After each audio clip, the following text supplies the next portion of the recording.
Welcome to this week's episode of the Author Collaborative. As always, I'll be talking to an author whose book I have recently read and enjoyed. And my guest for today is Geeta Sahai, and I have read her book, The Silent Symphony. It's a very emotional read, and it's also a deep dive into looking at the lives of caregivers of people who suffer from diseases. And hi, Megha. Yeah, Geeta ma'am is already here. Let me just invite her. Hi, Sakina.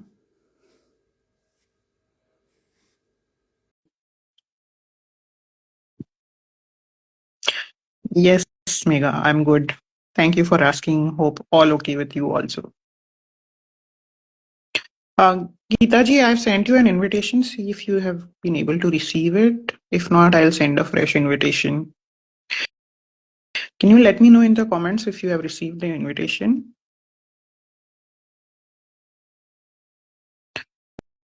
Sometimes Instagram takes a few attempts for the guest to join me. So you might not have received the invitation. In that case, I'll have to send another one. Can you let me know in the comments, Geeta ji? Yeah, I'll send a new one.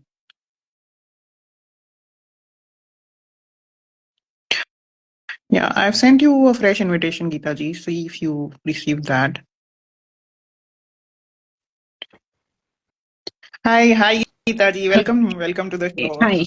Are you able to Yeah, see me? Instagram. No, I cannot see you, but it's fine. I can hear you. Okay. Yeah, I'll just ask the audience once to confirm. Guys, if you are here with us, just let us know in the comments if you can see both of us. It's an Instagram glitch, and it happens almost every Friday with me, where either one of the me or the guest is not able to see. So that should be fine. So welcome to the Author Collaborative Show, Geeta ma'am. Really lovely to have you here, and I must give a shout out to Sakshi, whose story made me aware of your book. She had shared on her Instagram stories related to your book, and she's the editor of the book, and she's a very good friend. So I saw it there, and that's how I came to know about your book. Yeah, Okay. Megha and Sakshi both have confirmed that they can see both of us, so we are good to go. Thank you, Sakshi, and thank you, Manali, for inviting me. Yes. So before we go ahead with the show, I just want you to briefly introduce yourself to the audience who might not be aware of you and your work. Uh, I'm Geeta Lal Sahai. That's my creative name, and I've been writing since long. I began my career as a journalist. I'm still a journalist, but independent journalist now. After working for many years in various newspapers and magazines, and on television, and in Lovely. radio, all the three streams I have worked with. Wow. And so before branching out as completely giving up everything and then branching out as a full-time writer and podcaster. And so that's it. And I love writing about real incidents, real people, and weaving a tale around them. Yes. So that's That it.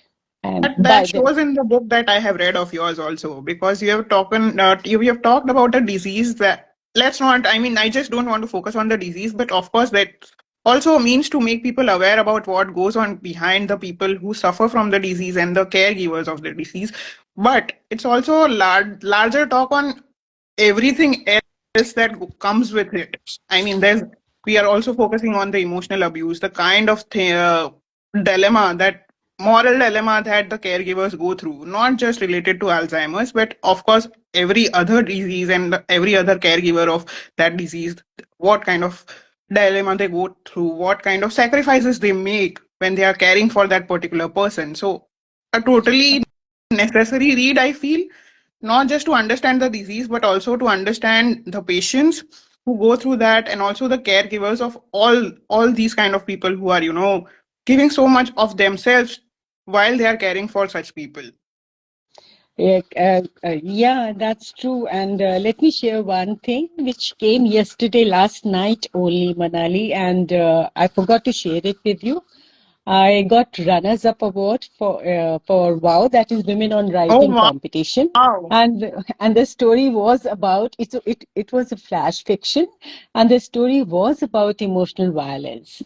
And the title is, I hope I can share it with you later on, Of the course, link and all. You yes. must read it. It's today, you will not believe it. I received a WhatsApp message from somebody saying that I'm writing to you personally. Uh, the way you have shown in the story, I'm undergoing that only. And Oh, thanks a lot for depicting my emotions in that. And it was so touching, Manali, that somebody could resonate immediately after reading that. So yeah. that's it. I just wanted to share it. Thank you for sharing that because I was just mentioning it and I wanted to say you have written about the unsung heroes behind all these, silent battles that so many of us might not even be aware about. I mean, there Mhm. must be caregivers for not just these kind of people. There are caregivers who take care of their parents also. And Mm. that's also a different kind of struggle because as a child, if you're taking care of the parent at that age, and I mean, you have shown a bit of that, but here the parent is not that old. I mean, she started suffering from the disease when she was quite young, and the daughter was even younger. So, what kind of a struggle she goes through looking at her mother like that, and just beautifully done. It's an emotional read, an educational read, eye opening, I must say. Thanks, Manali. And we often forget about caregivers. Like we often forget, even while in cancer, like if somebody is a caregiver and we forget about them, we are just focused on the person who is undergoing so much of pain. So it happens in any mental illness. Like we forget mental illness is something in like schizophrenia or bipolar or any anxiety or clinical depression, anything. Like you need a caregiver. You can't look after your own self. But we Yes, never mentioned about caregiving part or the carers as we call it now. So, and they are, as you rightly said, they are unsung heroes. So that was the point that touched me when I saw somebody. Uh, she she took leave from her job. She was in a government job. She took leave from there and looked after her mother for quite a number of years. And so that was the first instance that prompted me that I must, instead of focusing on what is patient undergoing, they should be it should be about the caregiver's journey, how they sacrifice their own emotion, yes, so their own dreams. And that's what Ishita does. Like to live yeah, her mother's dream, she gives up her own dream of being a neurosurgeon. yes. And so does the husband. And I so mean, it does must the not husband. Yeah. Yeah. So not does the husband. it must not have been easy. I mean, he in fact in one of the scenes he also tries to convey it to the wife that I have made the sacrifice for you. I've chosen this. I'm just Mm, letting you know, and she's not even registering it. It's so touching. She's completely blank at that point, and it yeah. touches your heart that such a huge sacrifice he has made, and she's not even able to acknowledge it or understand it. Yeah, that's the tragedy. That's what the disease does. And it's very Yeah. painful to see that somebody is forgetting what all memories they have. Yes. And often that person lives in childhood memory. She could remember her brother, like she could remember Yeah. everything about her childhood, but not uh, Not the recent with the past. latest, Yeah. yeah, Yeah. not the recent past. So, Yes. So I'm just quickly going to show the. If you have the paperback, please show the cover to everyone before we move yeah, ahead. yeah, this is This it. this is the book that we are talking about, everyone. Silent Symphony, and it's an emotional read, and I feel it's a necessary read. Everyone should read it to understand a lot of things. And one of the underlying messages is that it also talks about emotional abuse, emotional violence, and I have chosen this particular chapter to read that part where you are highlighting the emotional abuse that this protagonist goes through. It is Mhm. from the chapter titled just I just think the finding it. unraveling mind. Yes, and it is. I've lost the page number. It was what was the paragraph? Can you remind? Oh, okay, I found it. Yes, I Found found it. Yes, found it. Yes. So this is what it goes like. Just then, there was a big, loud bang on the entrance door. Deepthi panicked. A sharp, thunderous bang reverberated through the room. Her breath hitched as fear gripped her body. Her face, her face flushed. Beads of sweat formed at her temples. Her eyes, blinking rapidly, darted towards the door. It's him, she muttered under her breath. With trembling hands, she tried indicating to Sagar not to open the door. In that flash of a second, her brain became numb. She couldn't decide whether to run, hide, or confront whatever lay on the other side. Aghast, Sagar kept on looking at her without saying a word. The banging at the door continues. He sprinted toward the entrance. Shanti, why are you banging the door so loudly? Anyway, I have to go, so no work today. And before closing the door, he again warned her not to knock at the door so violently. He closed the door softly, turned, and saw Deepthi flicking at her nails, peeling the edges. Walking gently, he approached Deepthi. It's not nice to live in fear. It will kill you, he whispered in her ears. In that moment, Deepthi felt exposed, as if her inner world, the one she had carefully hidden behind layers of composure, had been stripped bare. She had been living in fear for so long that she had forgotten what it was to live without fear. How could she explain the fear that constantly clawed at her from all sides? The feeling that whispered, how would his mood be? And to say and act according to his mood. She never felt safe, even in her quietest moments. It was not that she had never attempted to reclaim her freedom. Fear had a louder voice at that moment. Part of her wanted to lash out at Sagar for his statement. It's not nice to live in fear, it will kill you. But her heart knew that Sagar was right. All her life, she lived on the fragile hope that maybe, just maybe, there was a way out. Last night, her determination won over fear. Her belief in the justice of the universe gave her strength to sneak out of her abusive comfort zone. Deepti didn't respond to Saga. How beautifully you have conveyed what she has gone through so many years, and there's layers of fear here because she's also mentioning that it took so much of time to her for her to build up the courage to step out of that. And you have used the word comfort zone, which Yeah. is also, yeah, which is also something like, so many people live with that fear, but they also get used to living in that fear, so they don't want to step out of it and confront another fear probably that they will have to face out of that. Yeah, where will I go? What will I do? Will I Yes. be able to survive? All these questions do haunt them. So they continue to live in that. And so that is it, Manali. And can I Uh, talk about your book now? uh, I am just very curious to know more about your book since Ah, we are in the flow, in the okay. momentum. I don't want to lose it. Yes. Okay. So I just wanted to ask you a few Mm, questions related to the book that you have written and, okay. how it came about. My first Okay. question to you is writing on such a topic with about such disease. It's a very sensitive topic, right? You never know what line you might unconsciously cross or some factual correctness or incorrectness that might seep in and it might not even be intentional.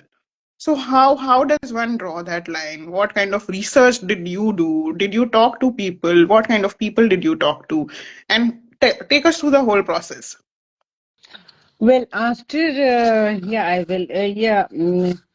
Once I decided, because the very fact of the mystery behind Alzheimer's and the pain which I imagined caregivers might be going through, seeing their loved ones not Hmm. recognizing her or his family.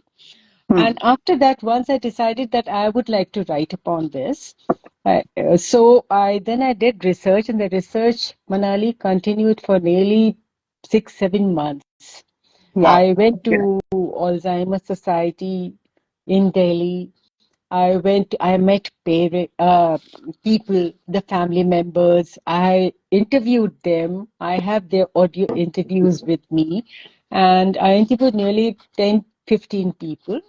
And of course, meeting a lot of people, going there. So most of them, a lot of people said, please do not quote us. Please do not uh, give our names because they fear stigma. There's a lot of stigma also around it because people generally do not consider or know that it's a neurological disorder, Yes. and they stigmatize that it is a mental health issue. Hmm. And as it is, it's bad for that also, like Hmm. stigmatizing the entire family. But Hmm. even for this, they do it. And so that was one thing. Uh, so nearly for 6, 7 months, I did the research. After that, I started writing. I wrote first draft. A lot of changes when I consulted a friend of mine, so she suggested some changes in that. Then again, second draft, third draft, fourth. This must be the seventh draft, to tell you honestly. Wow. So, because it took me nearly 2.5 years to 3 years to complete the novel. Wow. Uh, That's a lot of time. Yes. yeah, And a it's a lot of lot. hard work and patience also. Definitely. Yes. Because I talked to neurologist also, I didn't want to Hmm. go wrong anywhere. Yeah. So for all those medical things, I talked to them also, like what happens, why, and how can one react to it? What happens in Hmm. the last stage? So I wanted to know, like, it is like they said, nobody dies of uh, uh, in that way. Like if you Because say they're not that can, because of the memory loss, the things yeah, that it brings along. yeah. So that's what. And then during the end stages, they said they can't even eat. Yeah. And you have shown that. I mean, another moving scene where they are trying to feed her and she's Mhm. just choking it all out. And yeah, very moving scene that too.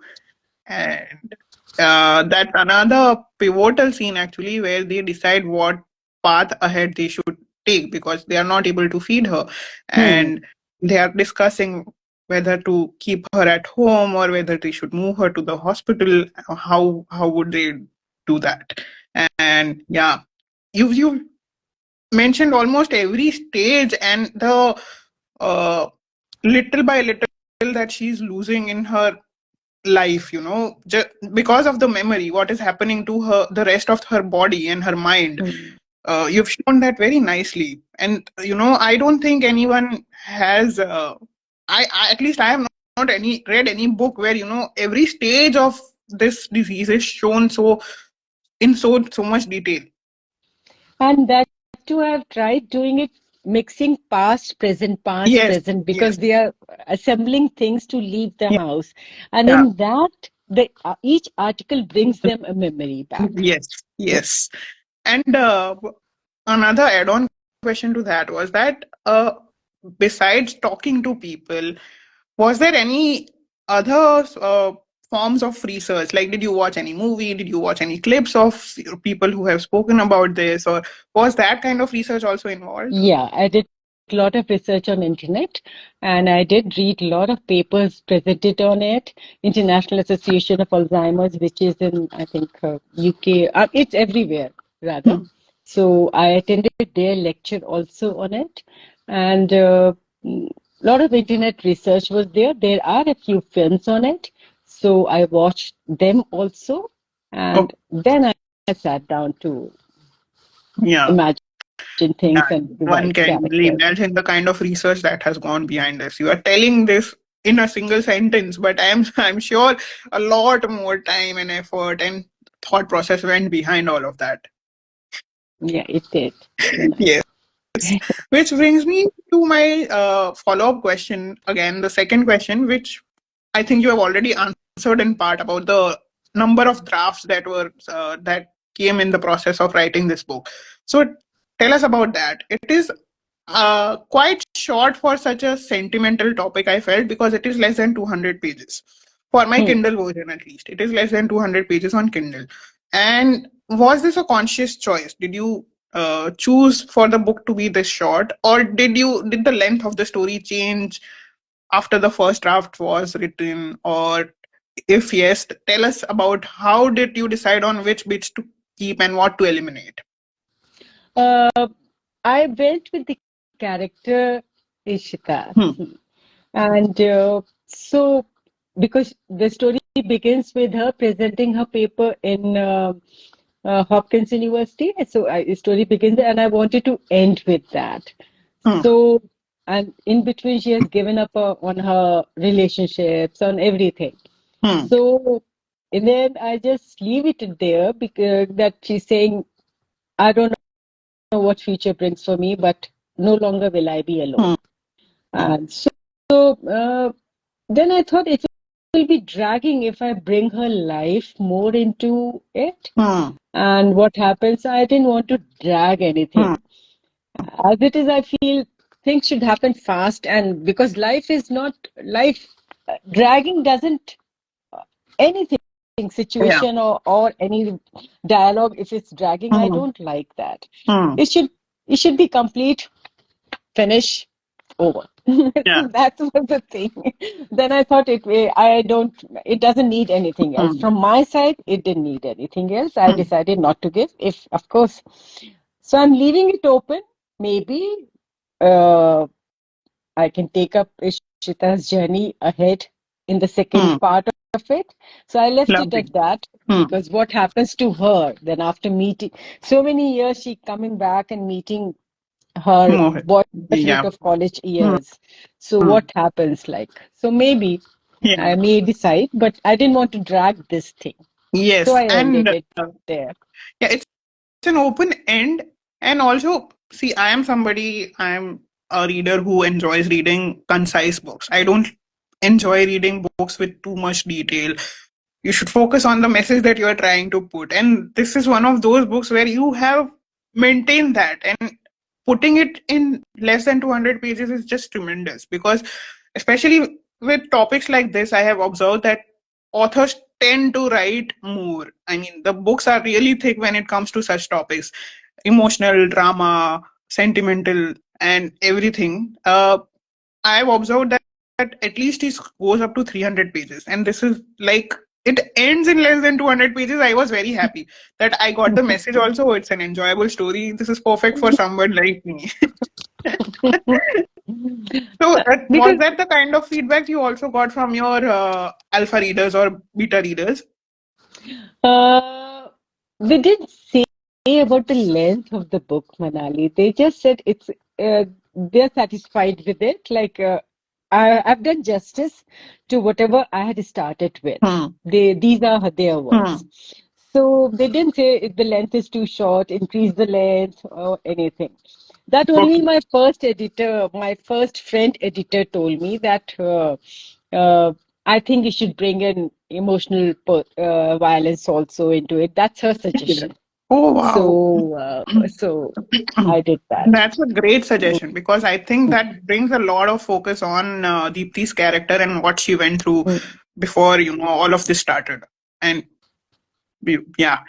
Yeah, And it could another have been, important I could have message. written in length about her association with her Hmm. ex-husband and how it was, but then it was deviating from the main point. Yes. It could have been Yeah. 300 pages had I written in detail about that Yeah. aspect of her life. But I didn't want to deviate readers Hmm. from this topic to secondary topic. It can be a book in its own self. Yes. That's true. Yes. There can be spin-offs from Mm. this, which is Yeah. definitely another avenue that you can explore from here. Maybe Okay. Ishita goes through that, Manali. I have left it open because it is not that love stays throughout your Yeah. life. I mean, I met a Yeah. person recently who I interviewed Hmm. uh, for my podcast, and she had a love marriage. After 4 months only, she realized something is not kicking in the relationship. But she stayed put in that relationship for 6 years, 6.5 years. And Oh, yeah. the way she has narrated, I'm just launching it tonight, that podcast. I'll send you the link. Yes, please do. Listen to her audio podcast. It's a Yes, very definitely. traumatic experience which she had shared. Yeah, another example of what we were just talking about, the abusive comfort zone that one gets into. Yeah. That's it. Yes. Okay, so that brings me to the end of the questions that I had for you. Now the Floor is yours. Okay. So Manali, my first thing when I hit upon this book, Embraces an Ink, I didn't know it's prose poetry. I thought it must be a novel. So Okay. I really thought it's a novel. And then when I started reading it, I realized, oh no, it's poetry, but in a prose style. So it's a novel style, and very convincingly you have done so. Thank you. And I really liked it, the way you have, like you travel from the world from one aspect from you are starting from one A and you're going to Z.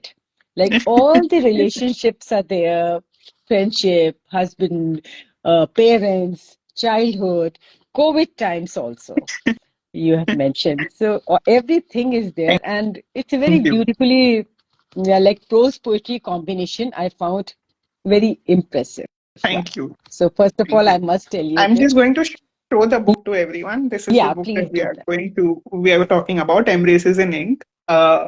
Yes, please go on.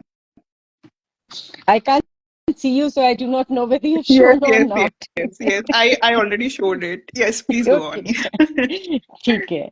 So my first question to you is like for this only, like you blend poetry and prose. So what inspired you to write in this unique format, and how did you decide which emotions or themes to express more in poetry and less in prose, and vice versa?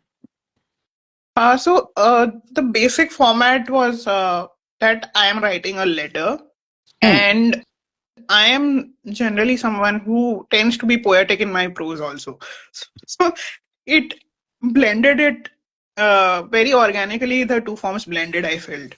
And I've written poetry for a very long time. I've been writing poetry since I was a teenager. So it's been over 2 decades now. Hmm. So whenever I am writing something which is, 2, 3 sentences also, something or the other poetic definitely comes up in those sentences. It's like second personality to me, so I can't avoid it. So probably that's why it came into this form, this book also.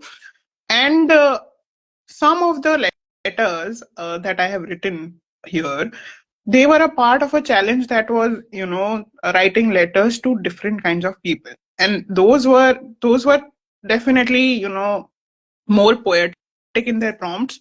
And Neil Sri is already here, so I want to talk about that.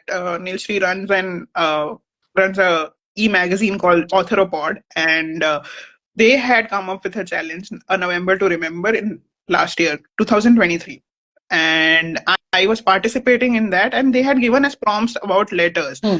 and a lot of the letters are from that particular challenge. They had given us prompts about write a letter to your friend, write a letter to your mother, write a letter to your father, write a letter to a stranger, those kind of prompts. But all of these prompts were to be written to people. The Hmm. other object letters that I have written, they have been written over a period of few years, for the past few years. I think one of the first one that I wrote was written to the COVID-19 vaccine, because at that time we were in a stage where, people were Hmm. in two minds about whether to take the vaccine or not.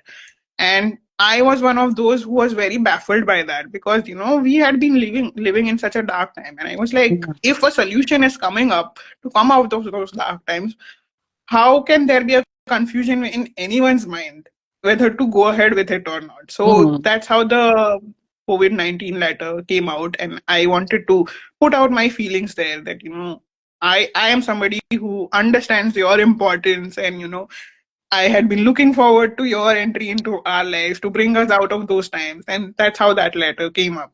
And while I was writing it, I felt that this particular letter can't be poetic, because I'm referring to someone, and it is a bit quirky, and there is some seriousness also involved. So I don't think it can be conveyed in the form of a poetry.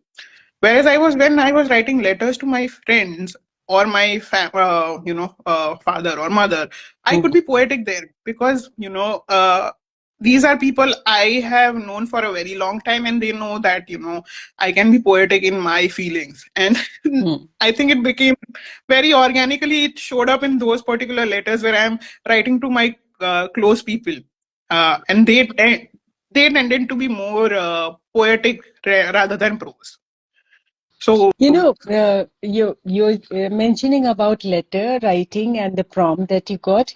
Long time ago, I read a book. I'm forgetting the name of the author, but she was a journalist and she wrote Letter to an Unborn Child. I don't know whether you've read that book or not. It's about abortion and everything. It was prose. There was no poetry. When you said letter, so that's what happened with me when I saw your book and you started with letter writing. Have you written a letter and this? So I thought it must be letter in the prose style. hmm. But when I opened, I found poetry mixed with prose, and so I was just glued to it. And I just finished it in one day. I said it was so interesting that I had to Oh, that finish makes it me in very one day. happy that you were able to finish it in one day. That makes me really happy. That means that you were glued to it and you were Yeah. trying to, And Yeah, out of lovely. all the prose poetry book, I will ask the second question later on. Let me first read one since Okay. we're talking about the poem and the poetry and the prose. So let me read one prose poetry from you. And it's very well like, Dear No Longer Friend. And the way you have captured in this, when does a friendship go haywire? That has come out very well, and the emotions associated with it. So let me read that, and then I'll ask the other question to you. Yes. Dear forgotten friend, when did we stop talking? I remember there was a time we used to spend most of the day together, and even then, not get tired of talking to each other over text or phone. Why did we stop talking? I guess it was more me than you.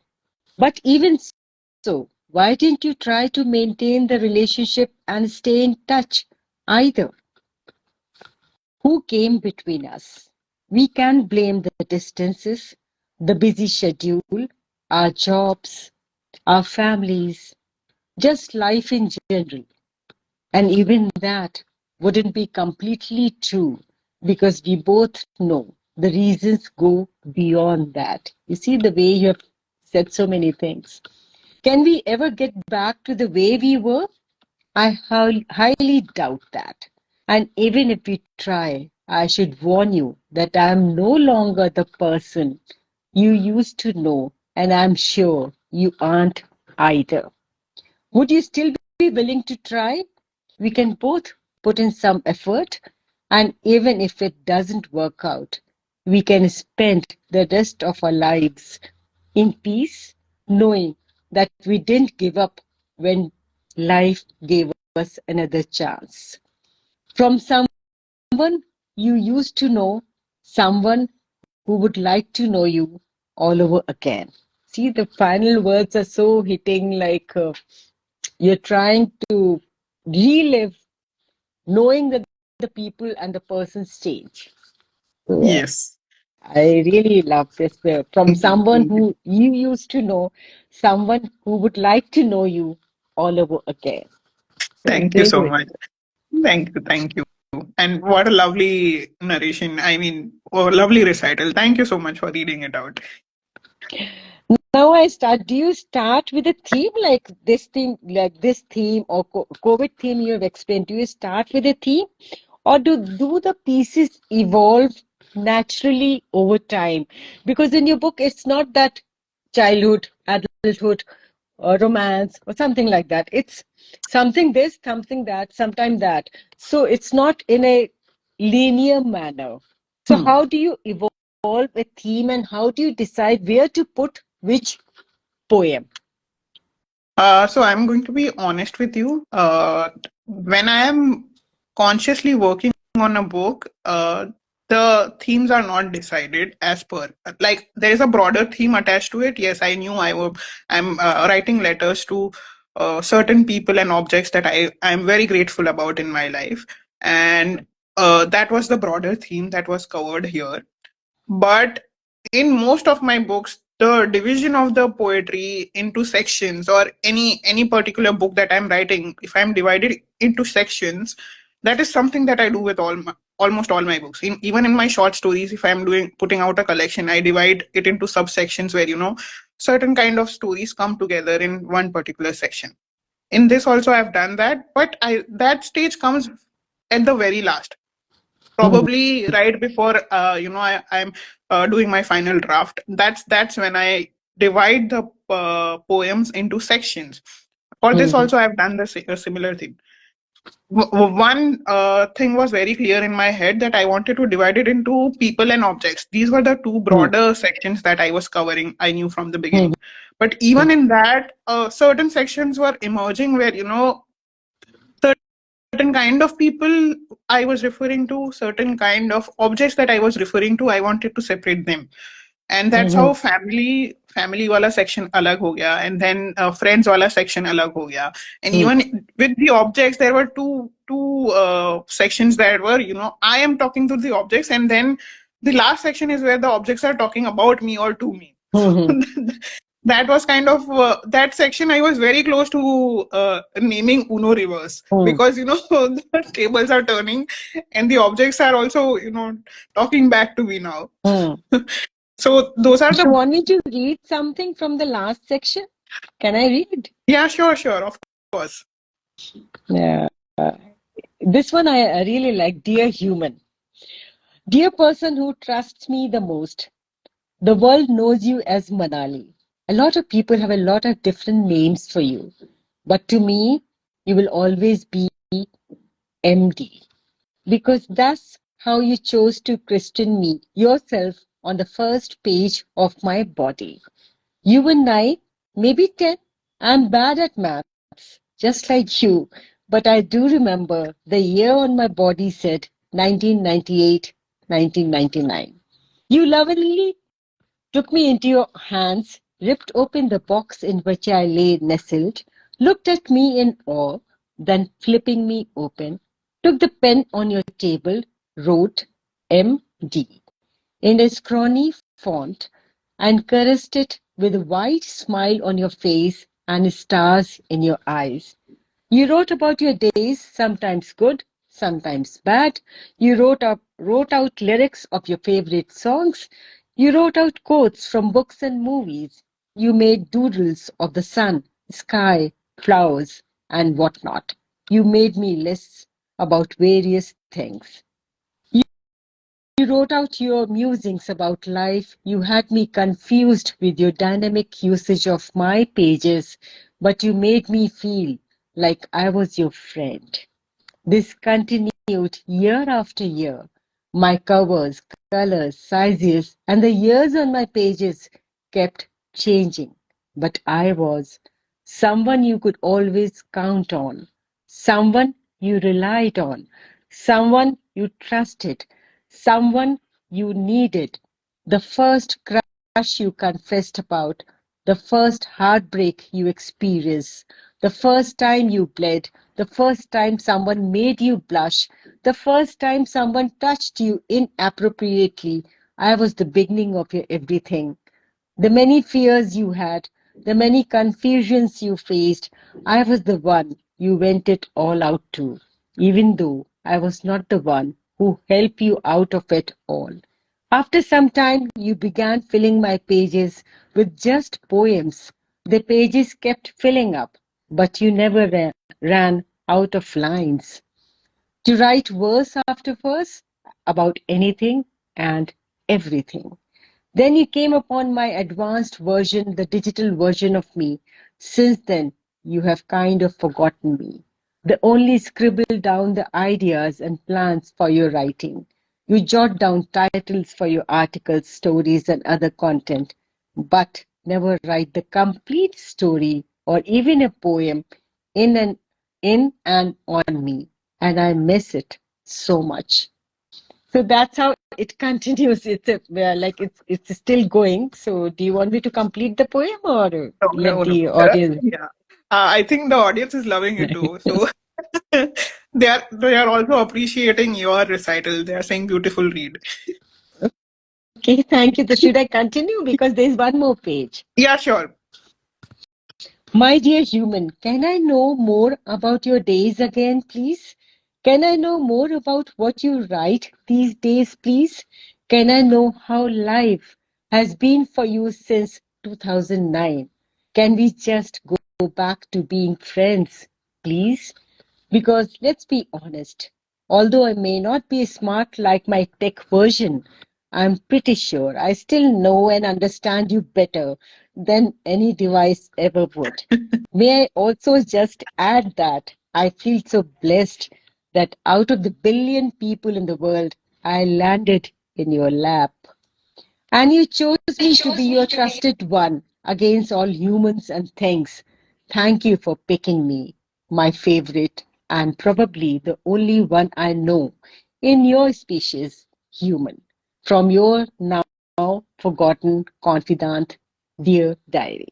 It's so beautiful, so beautiful. Thank Like you. the how the page is missing your scribbling and how everything is so beautifully conveyed. Thank you so much. Sakshi is saying my two favorite writers in one frame. Love it. Thank you. Thank you, Thank you, Sakshi. Sakshi. And thank you so much, ma'am, for reading that out. Wonderful. I was just talking about the Uno reverse and you picked it up. Thank you. I think the people are going to get a broader context of what we are talking about now. Hmm. Yes. So that's how the book came about. I divided it into sections. And,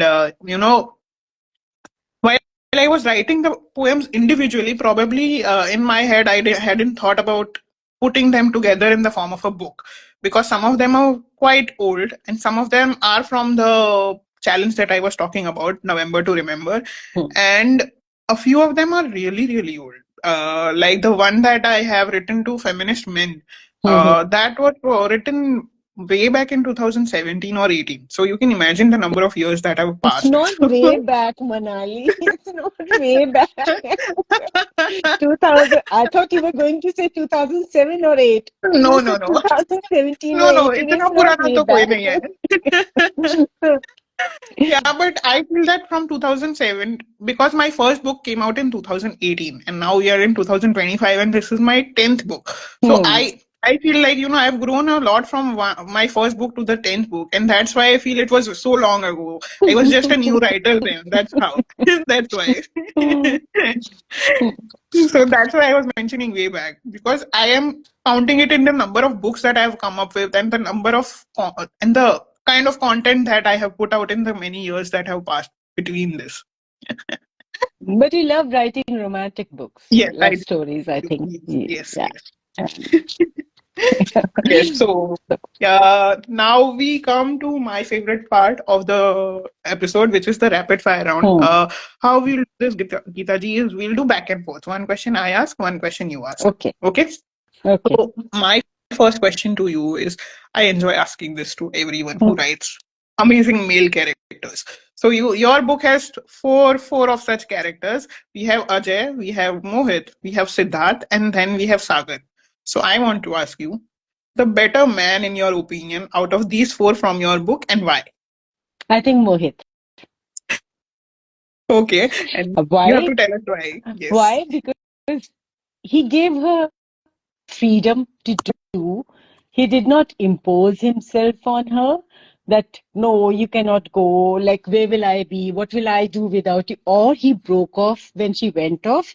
He did not break off the relationship. Hmm. He waited. So I think I would love to. My vote is for Mohit. Yeah, I also liked his character a lot. And I also felt that maybe, probably, Ajay को थोड़ा सा और presence मिलना चाहिए था, हाँ. because his presence was very, very less. But Yeah, yeah, Mohit was अगर fine too. had I thought about making it 300 or 350 pages, I would have done that. Yes, exactly. Okay, Geeta ma'am, your turn. So, Embraces in Ink explores love not just in its romantic form, but also as self love and personal transformation. What message do you hope readers take away from your book?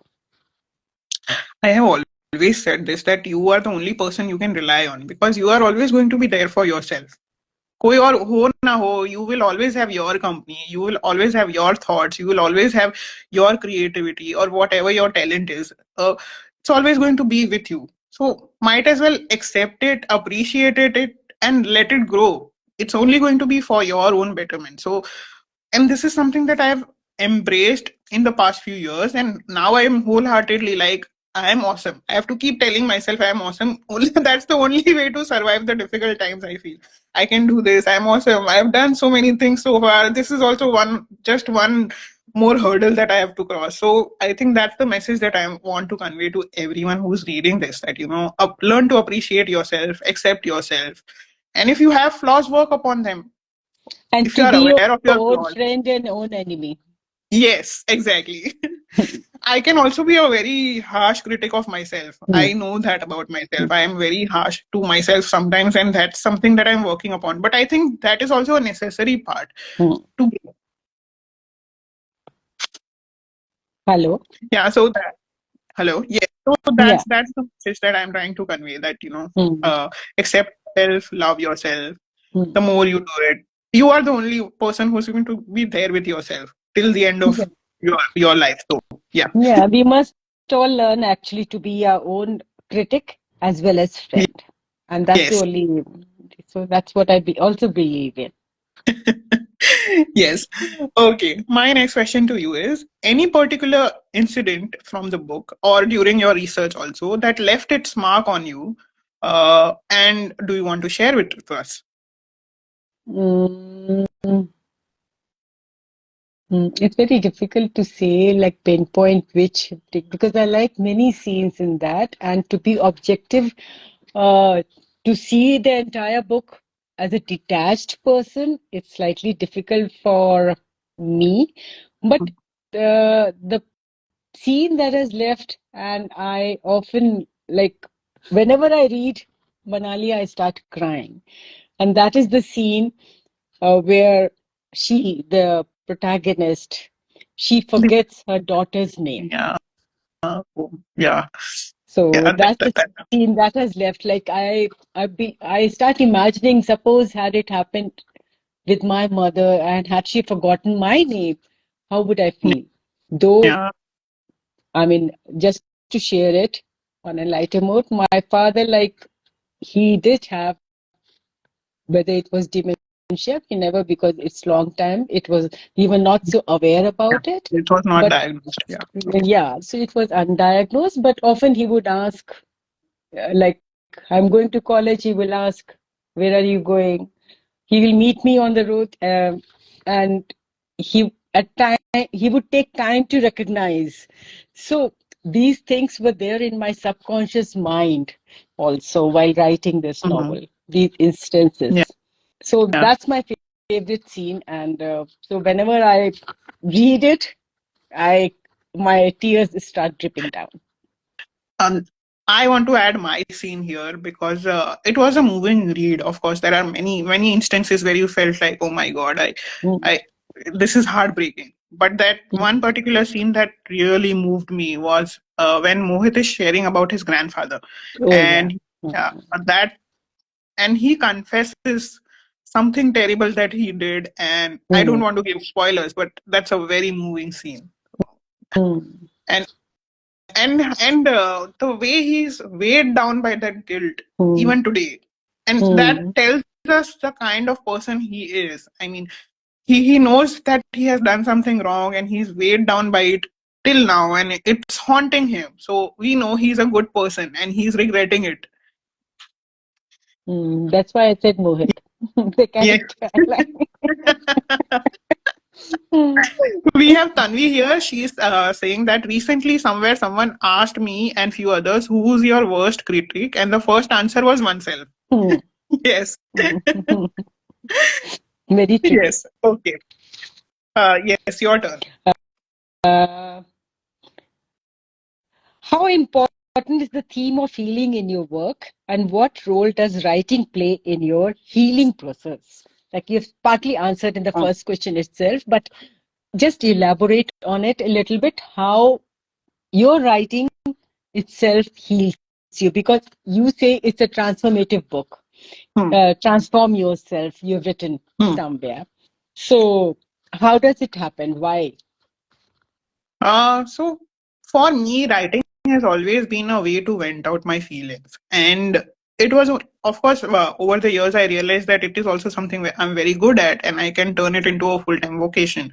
uh, it took a while to realize that I'm so good, and there are others out there who might not be able to articulate words the way I am able to do.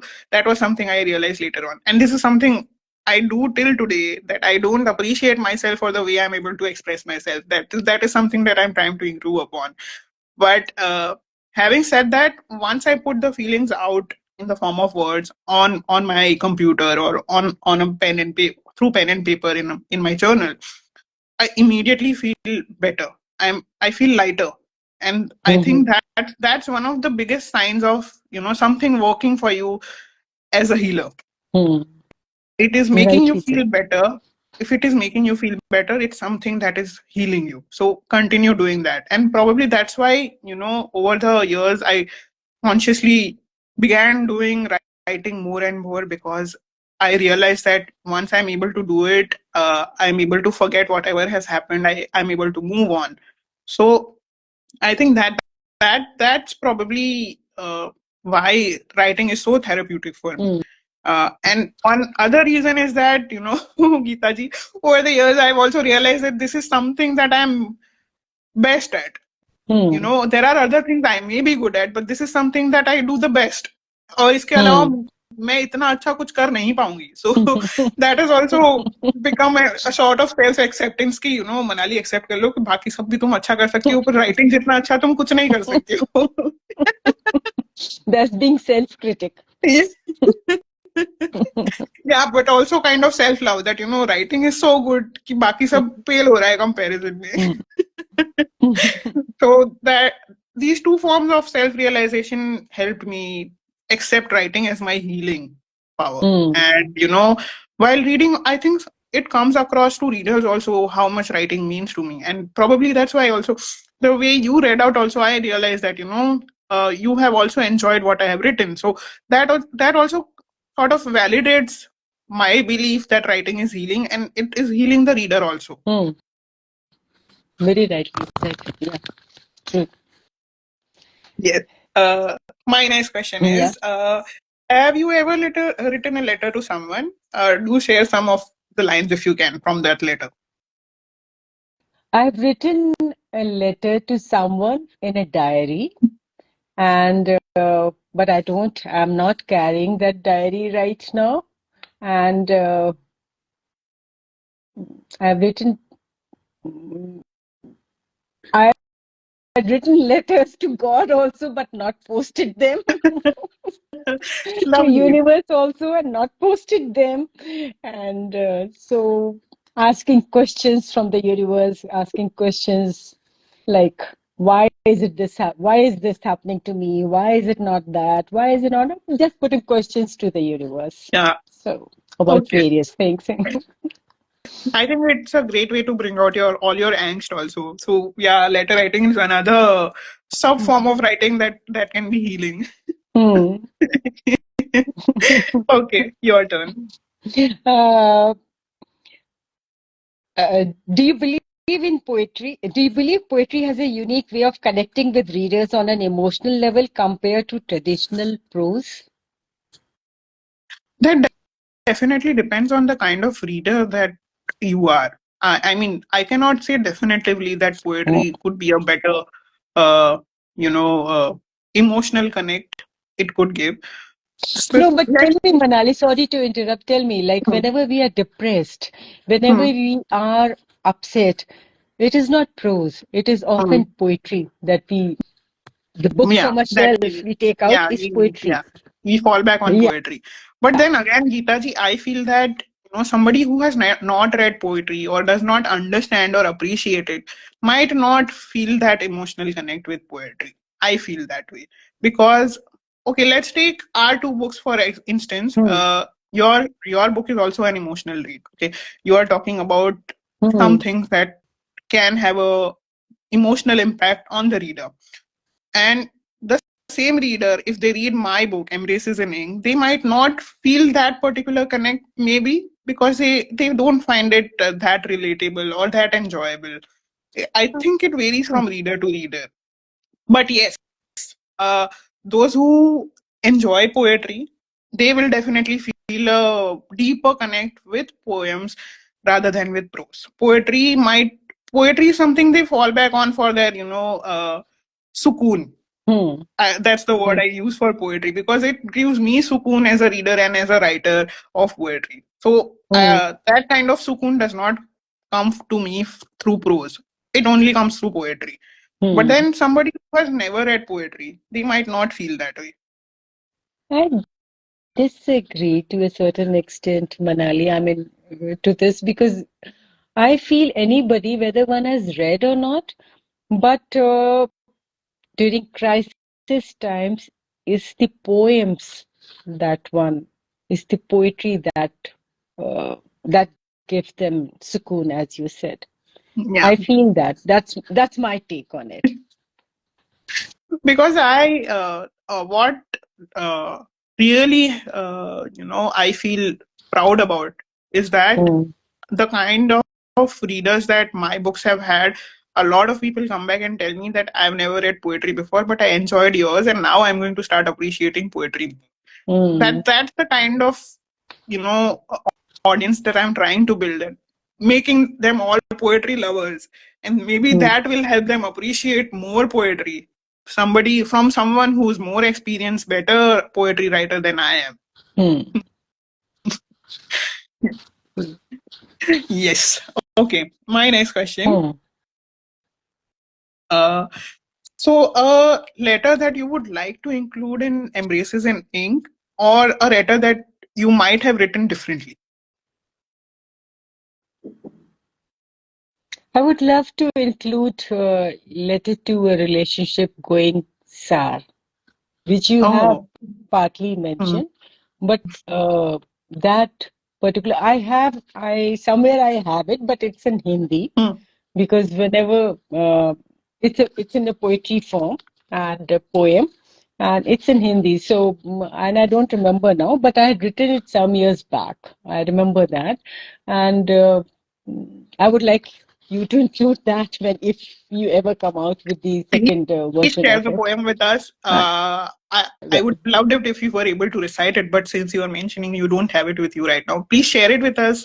Share it with me on DM, and I would love to share it on my stories. Please do. okay. Yeah, I have it at my back. It's somewhere in my bookshelf, but I'll have to search. I wasn't Yeah, ready for this. In fact, I should no have problem. taken care of it, but I wasn't No ready for problem. this. You can share it with me later, and Mm, I would love to share it on my stories. I will definitely do that. okay. Okay, your turn. Yeah. I, I want to ask, how has Embraces and Ink changed you as a person before starting the book and after the book when you completed it? Did it change you as a person, your feelings, your thoughts, your transformation? How did it bring about that? And did after writing this book, did it teach you anything? Okay, so I'm going to answer this in a few sections. Uh, Mm, the first part is that each poem that I wrote, the way some of them were feelings that I felt. I was keeping them buried within me for a very long time. Like the poems that I've written to friends, though, and especially the poems where I talk about somebody who has hurt me, those worked really well because I was able to let go of that person, not holding on to that mm, relationship anymore. I was mm, able to come to be okay with that person not being in my life anymore. And mm, I was also able to forgive whatever they did to me. So that mhm, in that manner I am a better person now because I am able to accept their absence in my life or whatever they did to me. And mhm, the other poems were like were like an exercise in uh, telling people how I feel without actually telling them in words. I mean, mm, I know that some of these poems might not even reach the person I am addressing them to. mhm, mm, So, so this was a way to express what I felt about them without actually telling them what I feel about them. And mm, that exercise felt very, a lesson in self discovery and self growth because mhm, sometimes it's okay to let your feelings out without having to Hmm. physically or verbally tell that person that this is what I feel about you. Very true. Yeah. And there were other things that, there were messages in there Hmm. through poems like Dear Clock, Dear COVID-19 Vaccine.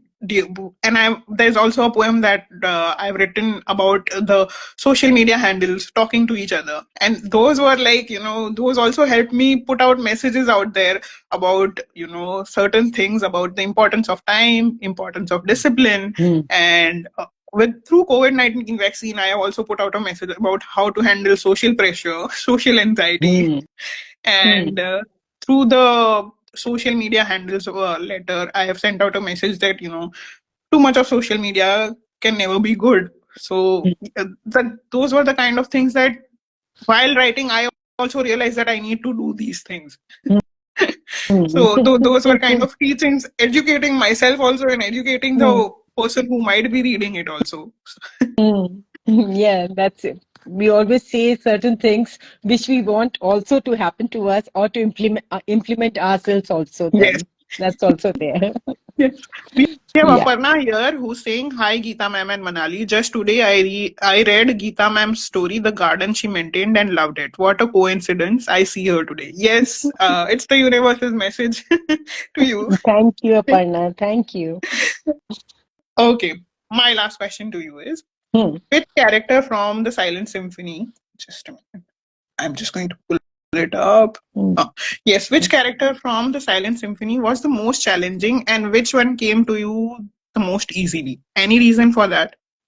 I think the most challenging one was Sagar's Hmm. because to have that character, to have that depth in the character and understanding, it requires a lot of strength. At Yeah. one time, because he does, he decides that he can't take it anymore and he wants to go. Hmm. But then all those guilt, all those love, and all that everything that comes back. So you can't even leave a person, you see, Yeah. and you can't even live with the person. So that's the most challenging and difficult task in any Yes. relationship. Yeah. So, and that's what he says. I hope you never live with a person who is there yet not Hmm. there. So, Yes. so that's Yeah. the most. So that's what I feel is And the easiest. it's the most challenging. Yeah, definitely. I can only imagine how difficult that was to write that particular character of Sagar. And which one was the easiest? Uh, Ajay's. Because I haven't done justice to that character, I know it. So, but it was easiest Yeah. from fleeting Yeah. passing by. Yeah. So, Probably only because of the concise nature of his presence in the story. yeah, maybe. Okay. Yes, So, your turn. last question. Like, if readers could remember just one piece from Embraces in Ink, which one would you want it to be and why? I think one of the most important messages is being conveyed through the poem that I am addressing to feminist men, because that needs to go out. I feel it needs to spread more and wider. There's this notion now out there that feminist means anti-man, Hmm. or man hater, and Hmm. I feel that message needs to go out uh, loud and clear. That feminism does not mean you are hating on men. It's about Hmm. equality of all genders. So I think if one takeaway has to be there, then it has to be this from the book. I want people to remember that message because it's a social message also. Yeah, perfect. Yeah, very well said. Yeah, and Okay, that brings us to the end of the rapid fire round. But I have included one more new segment here, and Sakshi was the one who, with whom I did it for the first time when we launched Embraces together. So she will know that we are now moving on to the gratitude bingo. mm, Because my book focuses on the theme of gratitude, I have come up with this gratitude bingo where I ask the guests a few mm, questions and they simply answer in yes and no. okay. I'm just going to pull it up now.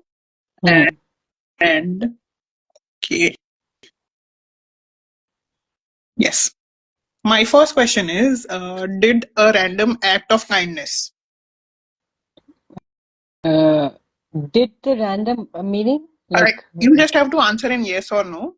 Did you do a random act of kindness? yes. Yes. Okay, lovely.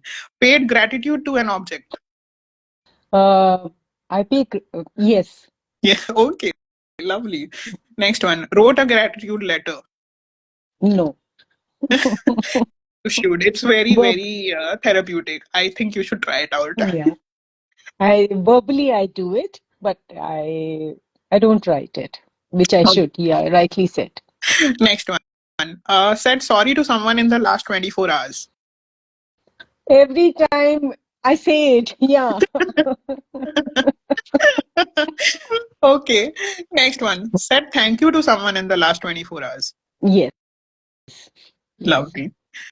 Hugged someone in the last 24 hours. Uh, no, there's nobody around to hug, so I haven't. Okay, I'm sending you a virtual hug. Okay, I take it and I reciprocate. Hmm. Okay, next one. Said something nice or paid a compliment to someone in the last 24 hours. Yes, yes, Lovely. Next one. Forgave someone who hurt you. yes, Great. yes. Next one. Helped someone without any expectation or motive. Uh, yes, I every day I do that. Yes. Okay, great.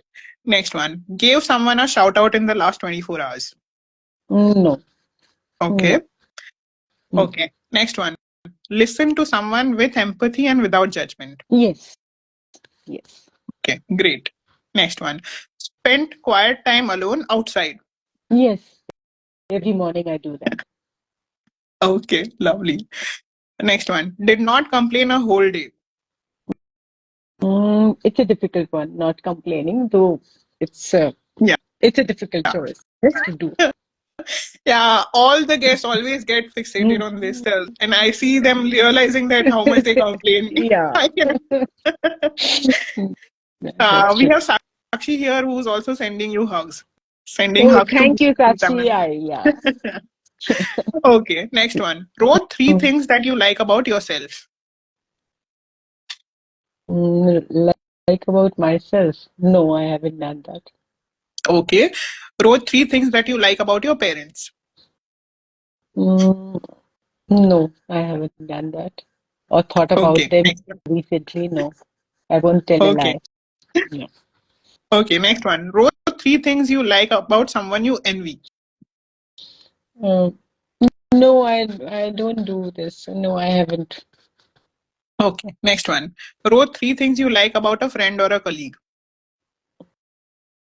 Not three things, only one thing. Okay. Okay. Next one. Helped, mentored, or shared knowledge with someone. Yes. Yes. Okay. Lovely. Next one. Watched the sunset in the past month. Yes. Okay. Lovely. Next one. Observed or appreciated nature and its elements. Yes, I do that. Yeah. I do Best therapy, I feel. that. Next one. Sat in the sunlight in the past week. Mm, no, no. Mm. Yeah, I Because am when I missing the go for a sunlight. morning walk, the sun is just rising. Okay. And afternoon, I don't go. And Yeah. evenings, when I go out for a walk, the And the sun sunset has already has set. already Yeah. set. Yeah. Yeah. Okay. Next one. Made someone laugh or smile in the past 24 hours. No, not in past 24 hours. No. You are doing that with me. How? What? Oh, yeah. Yeah. Yeah. Mm. Next one. Turned or looked at a negative situation in a positive manner. Yes. Lovely. Next one.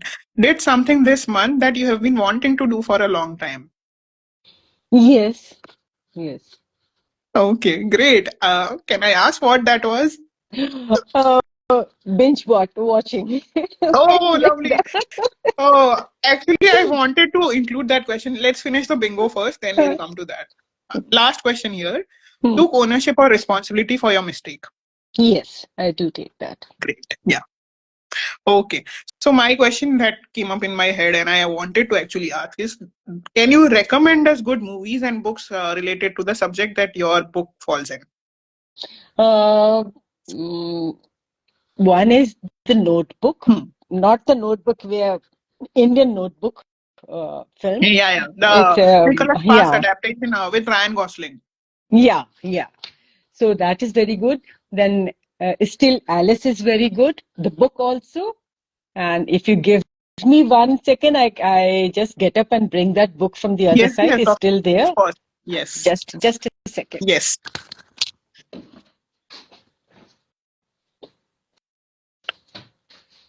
Yeah, yes, Aparna.